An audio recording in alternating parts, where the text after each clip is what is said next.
Excel uses the analogy of a book that has many pages. In Excel terminology, we use the term workbook for the book and worksheet for each of the pages. We'll be learning more about worksheets later in the course. For this lesson, we're going to open a sample file for the first time. To do that, click the Office button and then Open. And the default location for the sample files is on the C drive in the Practice folder. To navigate to the C drive, click Computer and C. Then grab the scroll bar button, drag it downwards until you see Practice, double-click Practice, double-click All Sessions, double-click Session 1, and there's only one sample file in Session 1, The Wealth of Nations. You can open it by either double-clicking on the icon, The Wealth of Nations, or by clicking it once to select it, and then click the Open button. First, I want to explain the concept of cell addresses. Excel uses the letter of the column and the number of the row to identify cells. This is called the cell address. For example, if I click in the cell with Jersey written in it, I'm in column B at row 5, so the cell address is B5. If I click in this cell, the column is D, the row is 8, so I'm in cell D8. In Excel 2007, there are a little over 1 million rows and a little over 16,500 columns. You may wonder, how is it possible to name all of these columns with only 26 letters in the alphabet? When Excel runs out of letters, it starts using 2, X, Y, Z, and then AA, AB, AC, etc. But even 2 letters isn't enough. When Excel reaches column ZZ, it starts using 3 letters, beginning with AAA, AAB, AAC, etc. The currently selected cell is called the active cell and has a black line around it. The active cell's address is always displayed in the name box, and its contents are displayed in the formula bar. We can also use the name box to move to a specific cell. To see this in action, I'm going to type ZZ3 into the name box, and when I press the Enter key, I'm teleported to cell ZZ3. You can also see here the beginning of the 3-letter column addresses, beginning with AAA and then AAB. Now we're going to return to cell A1.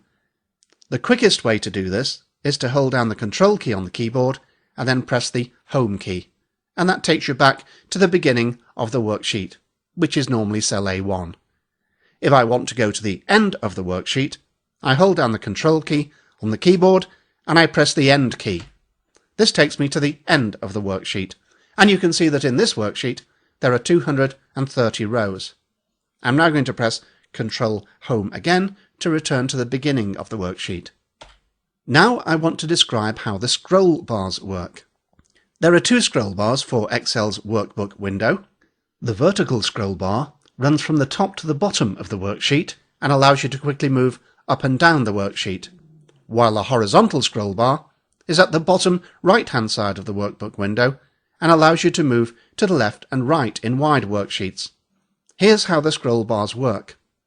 One way of using the scroll bar is to point with your mouse button to the button on the scroll bar and then hold down the mouse button and drag to scroll through the worksheet.